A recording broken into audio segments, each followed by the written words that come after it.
Hello दोस्तों, आज की स्टूडियो में बात करने वाले हैं जो आपका बेसिक कंप्यूटर इंस्ट्रक्टर का एग्ज़ाम है।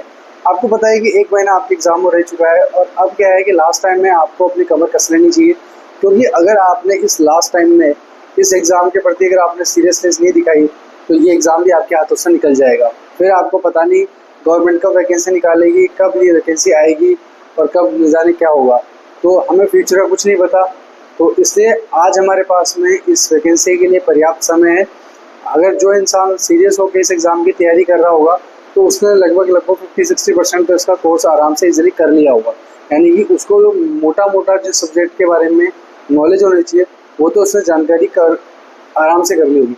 अब बात करते हैं इस एग्ज़ाम को लेकर के। इस एग्ज़ाम में क्या है कि काफ़ी बच्चे क्या लास्ट टाइम आगे गलतियाँ ये करते हैं कि वो क्या डाइवर्ट हो जाते हैं। वो क्या करते हैं कि मार्केट के अंदर बहुत सारी चीज़ें हैं, बुक्स वगैरह है, बहुत सारी कोचिंग्स है, तो वो क्या करते हैं कि उन कोचिंग्स के चक्कर में या उनकी मतलब कोर्सेस लेने के चक्कर में या फिर किताबें लाने के चक्कर में बस वो किताबें ही लाते रहते हैं या कोर्स ही लेते रहते हैं, क्योंकि उनका सिलेबस ना तो पूरा होने वाला है, ना वो पढ़ पाते हैं। आज किसी किताब लेके आएंगे, कल उसका कोर्स ले लेंगे, कल उसकी क्लास ले लेंगे।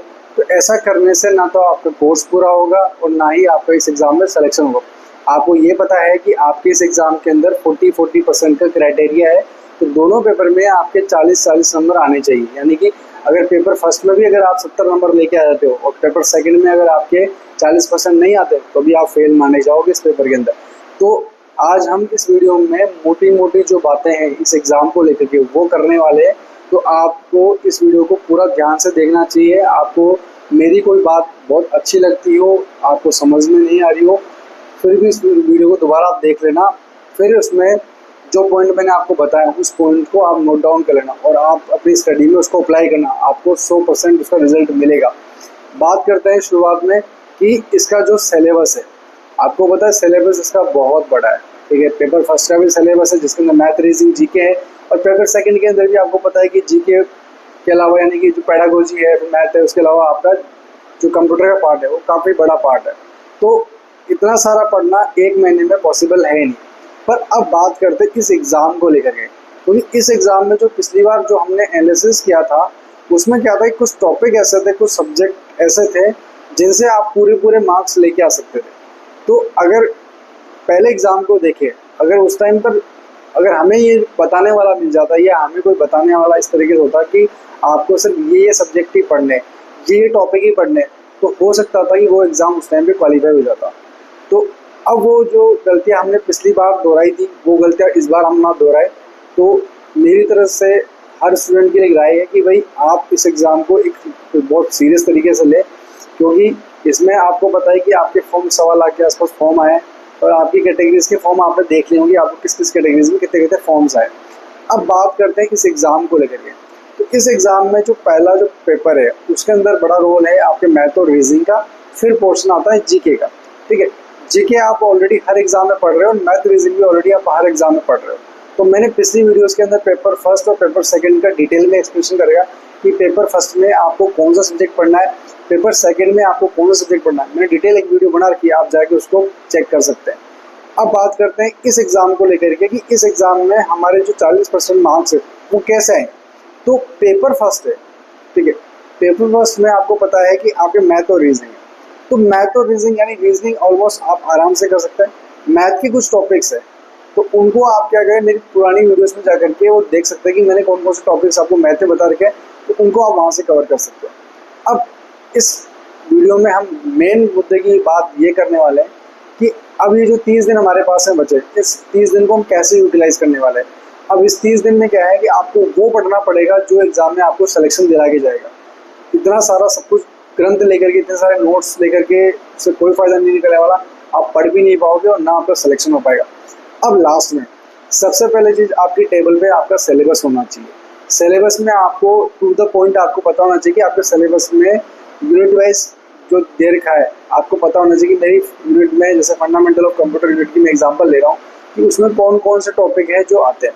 अब आपको क्या करना है, आपने कोई चैप्टर यानी कि यूनिट उठाई, जैसे फंडामेंटल ऑफ कंप्यूटर की यूनिट उठाई, उसके बाद में आप क्या कर सकते हो, उसके जो PYQs है, PYQs की मार्केट में बुक अवेलेबल है, आप आराम से PYQ की बुक ला लेकर उससे प्रैक्टिस कर सकते हो।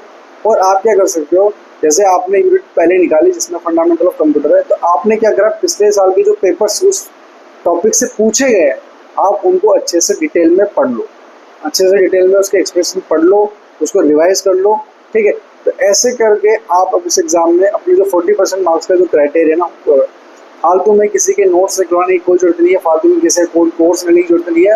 लास्ट टाइम बचा है PYQ की बुक लेके आ जाइए। मॉक टेस्ट अगर आप देना चाहते हैं मॉक टेस्ट आप दे सकते हैं, क्योंकि इसमें क्वेश्चन की प्रैक्टिस ही होगी आपकी। और जहाँ से आपको PYQ मिल सकते हैं, जो आपकी यूनिट है, जैसे आपकी मैथ रीजनिंग हो गया, आपकी जीके हो गया। जीके की आपको पता है कि दिशा पब्लिकेशन की बुक आती है, एक उजाला पब्लिकेशन की बुक आती है, बहुत सारी और भी PYQ सीरीज की बुक आती है। तो आप वो कोई सी भी PYQ के लिए बुक ला सकते हैं, ठीक है। मैथ रीजनिंग की बुक आती है, दिशा की आती है, तो आप बुक इसमें पुराने साल के जितने पेपर्स में और के एग्जाम है वो सारे आ गए।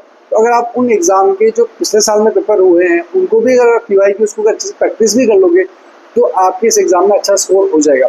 यही चीज़ आपको पेपर सेकंड में करनी है।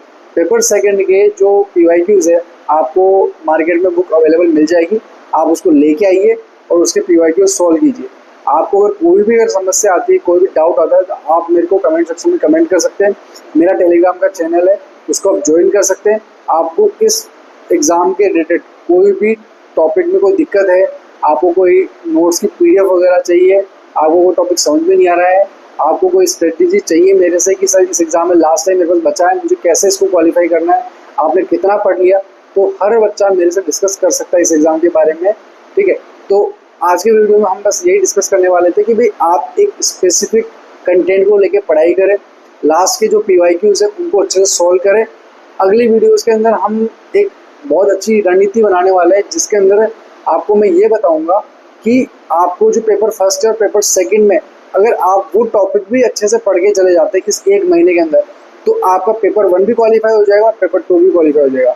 तो जल्दी मैं उस वीडियो को लेकर के आना वाला हूँ। अगर आपको ये वीडियो अच्छी लगी तो आप वीडियो को लाइक कर सकते हैं, शेयर कर सकते हैं, सब्सक्राइब कर सकते हैं। Thank you.